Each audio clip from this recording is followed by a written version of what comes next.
Welcome back to the channel, guys. Today we're going to be talking about the Wacky rig. One of my favorite ways to rig this thing up. Some things you need to know about rigging this thing up, including one of my favorite tricks that I use on the Wacky rig all the time.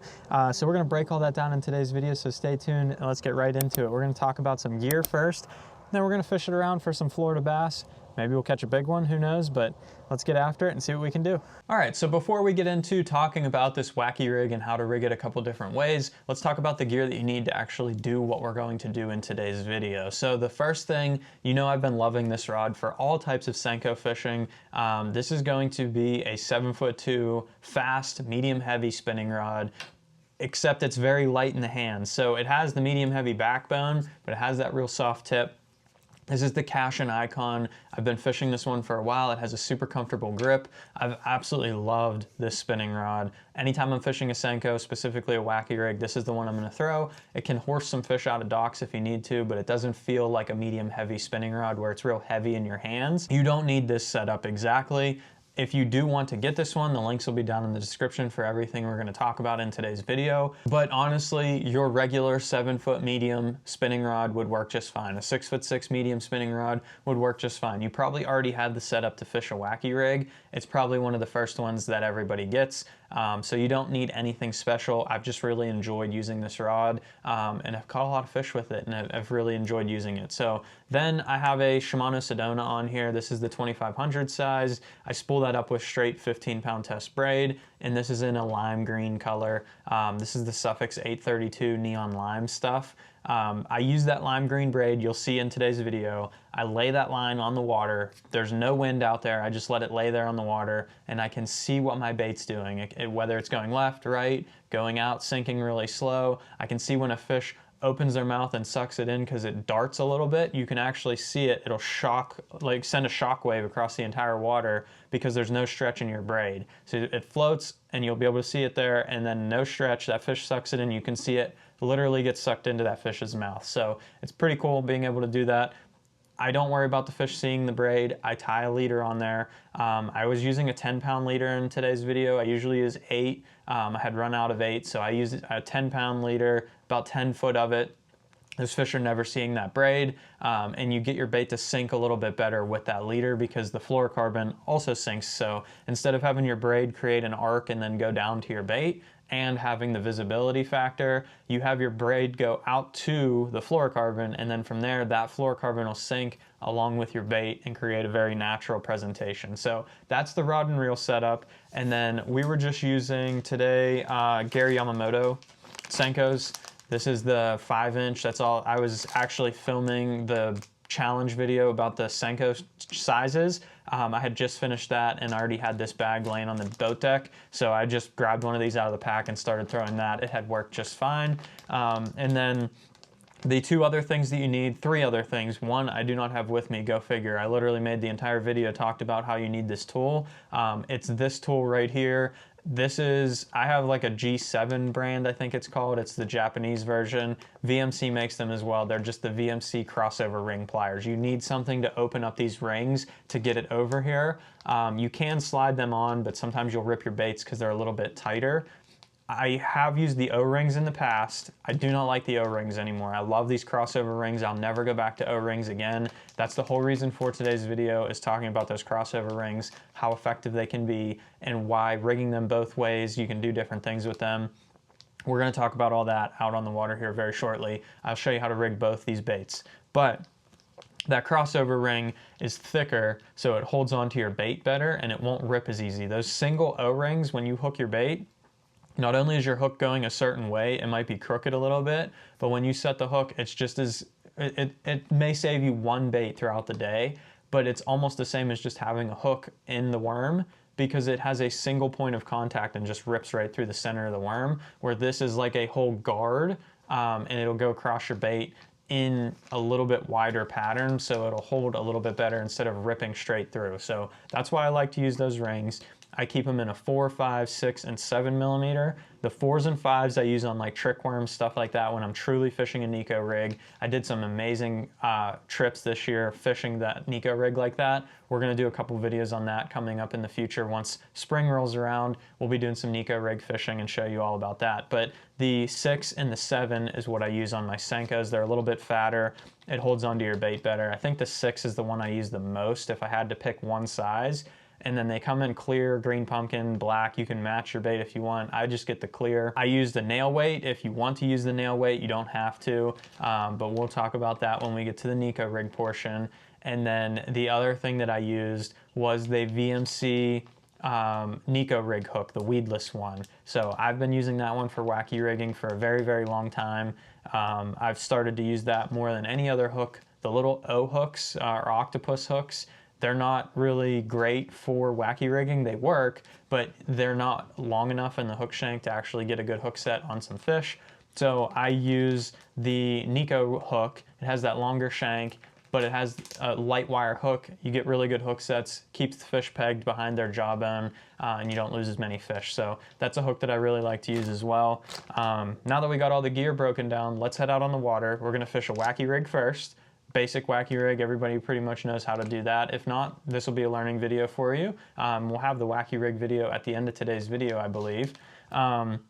So that wacky rig first, and then from there we'll go to a Nico rig and do it all on the exact same gear. The only thing we're gonna add is a nail weight. Like we're literally gonna take the exact same rig, change it into a Nico rig with the same O-ring, everything like that. So let's jump into fishing out on the water and catching some fish. All right, so now that we talked about all the gear, let's go ahead and rig one of these guys up.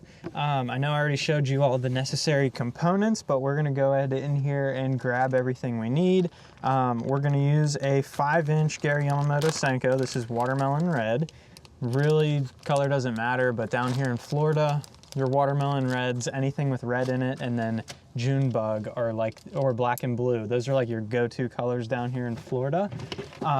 We got these pliers we had mentioned in the video.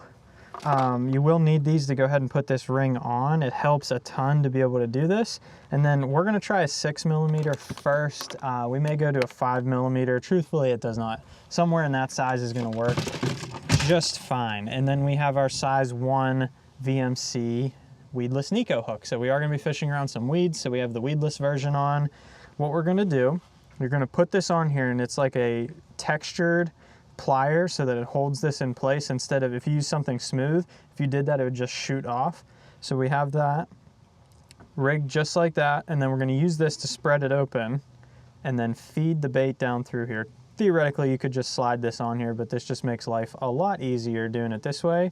You let go of the pliers, and then you can just kind of shimmy it off the bait right there, and then they'll spread out where you can just pull the bait right back off. So now we have a bait on here, and we're gonna fish it like a wacky rig first. So what our secret tip is for the day here, I just caught a fish under this dock here. A lot of times we have some wind, so it's actually going that way. I'm fishing on the non-windy side, so the regular wacky rig should work just fine. But to be more versatile with this crossover ring, the way it was designed, you can switch on the fly. So we're gonna start with a wacky rig. There's 2 ways you can run it. There's a hole that goes this way, and there's a hole that goes this way. We're gonna put it in this hole on the side, and it's gonna keep your bait perpendicular to your wacky hook. So you're gonna get better hookups that way. It's gonna fall right. This is gonna stay in place. You're set fishing it just like this. That's how we're gonna fish it. We're gonna try and catch a couple fish on the regular wacky rig and then show you how versatile it can be to just take this bait off, flip it the other direction, have your hook point facing the way you need it to be on a Nico rig, and shove a nail weight right in the head, and you can do both right off of this one wacky rig hook ring. I used to use the O-rings all the time. You lose a ton of baits that way. This holds this bait on here really, really well. I don't know if it's like the wider band or what it is. It helps a ton.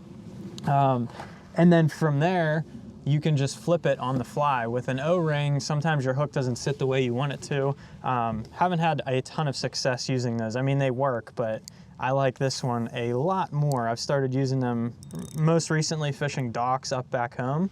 And I've loved using this wacky rig setup. So we're gonna let that thing sink down in there, and it seems like these fish are on the bottom because I skipped my bait in my last Senko video. If you've already seen that one, I was actually fishing this exact dock. I just switched to a new video now because that was the last fish of that video.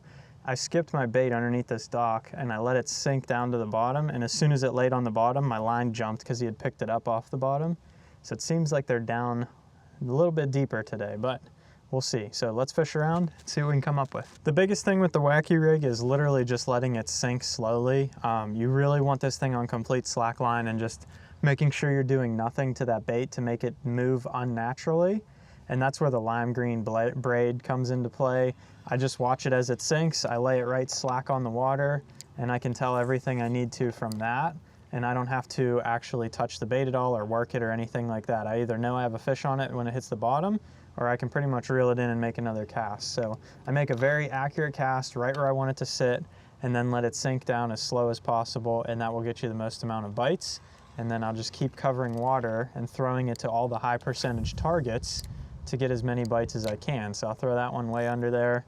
I'll give it some slack on the water, and then just let that thing sink. Now the Nico rig trick is so if your bait can't sink enough or fast enough to get down to the bottom when there's wind or something like that, current even, if you need your bait to get into place quickly, that was a bite right there. I literally just had the line laying slack on the water and I could see the fish actually pick it up off the bottom. Most likely that was a bluegill, but who knows.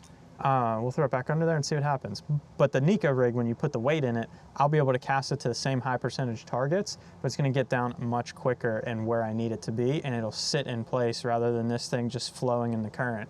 Sometimes they'll like one or the other, but having this ring, I can switch back and forth very quickly and figure it out on the fly. So let's get back to fishing the Wacky here, see what we can do. There's one. He's a baby. But I just let my line lay on the water like that, and I watched it jump, and I knew there was a fish on there immediately. That's why you use that lime green braid, and that long shank hook gets them pegged good every single time. So that's a tiny one. We're gonna throw him back. And what we're gonna do, we have the same worm on here. We're gonna show you how to flip it to a Nico rig, because it seems that these fish really want to be on the bottom. I'm not getting a lot of bites up in the water column. I'm having to let it sink a very long time. So to get this bait to the bottom a little bit quicker, what we're going to do, we're going to pop this bait off like that. We're going to flip our hook so it's going towards the tail of the bait and go through the other hole. And now you have a Nico rig. It was that easy just to change it to a Nico rig. But there's one more thing you need for a Nico rig, and that's going to be a nail weight. So we're gonna go in here, I'm gonna grab a nail weight, see what kinds we got. Probably go with one of these guys. That looks about right. I believe this is like a 3/32 ounce.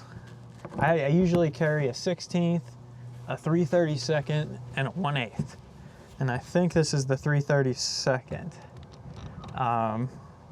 Just because the 1/8 makes your bait really fall fast, and Florida fish still do like a slow fall, but I need to get it down to the bottom a little bit quicker and also stay where I want it to stay.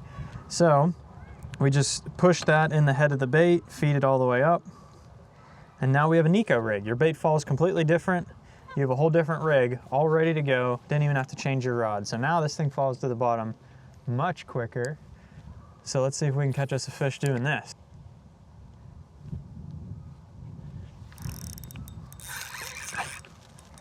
There we go.